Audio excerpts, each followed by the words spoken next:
Hello friends, இதுதான் star master. So நம்மளோட வீடியோக்கள்லேயும் நீங்கள் பார்த்துருப்பீங்க. இந்த ஸ்டார் மாஸ்டரை அன்பாக்சிங் பண்ணி ப்ளஸ் பார்த்தீங்க அப்படின்னா இந்த ஸ்டார் மாஸ்டருக்குள்ளே என்ன இருக்குது அப்படிங்கிறத ஜென்ரலாகவே பார்த்துடலாம். நிறைய பேருக்கு ஒரு டவுட் இருக்கும், என்னதான் அப்படி இந்த ஸ்டார் மாஸ்டரில் இருக்குது, எப்படி கரெக்டாக இது எரியுது, அதே மாதிரி வீட்டே எப்படி வந்து கலர்ஃபுல்லாக மாற்றுது அப்படின்னு நிறைய டவுட் இருக்கும். அதை எல்லாத்தையுமே கிளியர் பண்ணிடலாம். So charging cable and booklet வந்து ஆல்ரெடி பாக்ஸ்குள்ளே வந்துடும். ஸோ டாப் கேப்பை ஓப்பன் பண்ணிங்க அப்படின்னு பார்த்தீங்கன்னா அழகான ஸ்டார்ஸாக இருக்கும். எல்லாமே பார்த்தீங்கன்னா பிளாக் ஷேடோ பண்ணியிருப்பாங்க.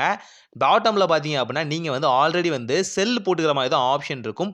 இல்லை அப்படின்னா நீங்கள் சார்ஜிங்கும் வந்து யூஸ் பண்ணிக்கலாம். 3 பட்டன்ஸ் இருக்கும். ரொம்ப சிம்பிளானது. ஆல்ரெடி நம்ம வீடியோலாம் பார்த்துருப்பீங்க. நான் சைடில் வந்து டிஸ்பிளே பண்ணுறேன். ஜஸ்ட்டு சார்ஜிங் கேபிளை உள்ளே வந்து இன்செர்ட் பண்ணாலே போதும். அழகாக உள்ளே வந்து லைட்ஸ் வந்து டிஸ்பிளே பண்ண ஆரம்பிச்சிடும். அது மட்டும் இல்லாமல் இந்த வகையான ஸ்டார் மாஸ்டர் பார்த்தீங்கன்னா அதோட ஹெட்டை வந்து ரொட்டேட் பண்ணுற ஆப்ஷன் கூடியது. உள்ள பார்த்தீங்கன்னா ஒரு சின்ன வகையான மோட்டரும் வந்து ஃபிட் பண்ணியிருப்பாங்க. அது மட்டும் இல்லாமல் இதில் வந்து ட்ரிபிள் மோட்ஸ் வந்து அவைலபிளாக இருக்கும். கலர் வேரியேஷனில் பார்த்தீங்க அப்படின்னா கிட்டத்தட்ட 4 கலர்ஸ் வந்து கொடுத்துருப்பாங்க. அதாவது நார்மலான ப்ரௌன் கலர் ஒன்று, அண்ட் க்ரீன், அண்ட் பார்த்தீங்க அப்படின்னா பர்பிள் அண்ட் ரெட். இந்த 4 கலர்ஸையும் வந்து அழகாக வந்து கொடுத்துருப்பாங்க. இந்த கலர்ஸ் பார்த்தீங்கன்னா இமிட்டேட் ஆகும்போது பார்த்தீங்கன்னா ஸ்டார்ஸ் அழகாக வந்து உங்கள் ரூம்குள்ளே கொண்டு வரும். இப்போ நான் எடுத்துகிட்டு பார்த்தீங்கன்னா பட்ட பகலில் எடுத்துகிட்டு இருக்கேன். இங்கே வந்து லைட்டை வந்து மறைக்க முடியல.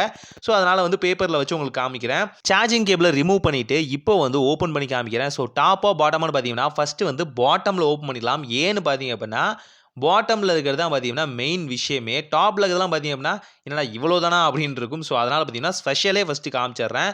பாட்டமில் இருக்க ஸ்க்ரூஸை வந்து ரிமூவ் பண்ணதுக்கப்புறம் கரெக்டாக பார்த்தீங்க அப்படின்னா அந்த ஸ்க்ரூஸ் எல்லாமே ஒரு ஓரமாக வச்சுட்டு இப்போ பாட்டமில் ஓப்பன் பண்ணோம் பார்த்தீங்கன்னா 2 வயர் கரெக்டாக பார்த்தீங்கன்னா உங்களுக்கான செல்லுலேருந்து போகும். அடுத்து பார்த்தீங்கன்னா ஒரு போர்டு இருக்கும். நீங்கள் நல்லாவே பார்த்தீங்கன்னா தெரியுமில்ல, இதுதான் வந்து மோட்ஸ் வந்து கன்வெர்ட் பண்ணுறது. ப்ளஸ் பார்த்தீங்கன்னா கமாண்டை வந்து ரிசீவ் பண்ணுறது. ஸோ அதுக்கு கீழே பார்த்தீங்க அப்படின்னா கரெக்டாக வந்து மோட்டர் வந்து ஃபிட் பண்ணியிருப்பாங்க. இப்போ பாட்டமை வந்து க்ளோஸ் பண்ணிவிட்டு டாப் ஓப்பன் பண்ணி காமிக்கிறேன். டாப் பார்த்தீங்க அப்படின்னா ஜஸ்ட் ஒரு கிளிக் டவுன்லேயே வந்துடும். இது உங்களுக்கு தேவையான எந்த வகையான ஸ்க்ரூஸும் தேவையில்லை, அவ்வளோதான். கிளிக் டவுனில் வந்துருச்சா, இதுதான் அதை இமிட்டேட் பண்ணுறதுக்கான விஷயம். ஸோ இது ஒரு ப்ரொஜெக்டர் மாதிரி தான். இந்த இது இருக்குது பார்த்தீங்களா, இந்த ட்ரையாங்கிள் தான் பார்த்தீங்க அப்படின்னா அவ்வளோ லைட்டையுமே கொடுக்குது. ஸோ உங்களுக்கு ஆன் பண்ணி காமிக்கிறேன் பாருங்கள். சென்டரில் ஒரு லைட் இருக்கா, சுற்றி 3 லைட் இருக்குது. இதுதான் கலர்ஸை மாறி மாறி இமிட்டேட் பண்ண வைக்குது. உள்ளே இருக்க மோட்ரு பார்த்தீங்க அப்படின்னா உங்களுக்கு வந்து இதை வந்து சுற்ற வைக்குது. ஆர்பிஎம் மாதிரி ரொம்ப ரொம்ப மெல்லிய ஸ்பீடில் இது வந்து சுற்ற வைக்குது.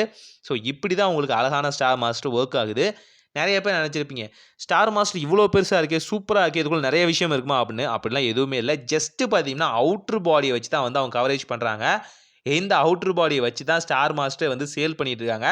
பட் ஆனாலும் ஒரு வீட்டுக்குள்ளே ஸ்டார்ஸை வந்து கொண்டு வர்றது அப்படிங்கிறது ரொம்பவே லோ பட்ஜெட்லங்கிறது போது இது வந்து ஒரு நல்ல விஷயம் தான். இந்த ஸ்டார் மாஸ்டர் நீங்கள் யூஸ் பண்ணிக்கிங்களா அப்படிங்கிறத கமெண்ட்டில் மறக்காமல் சொல்லுங்கள்.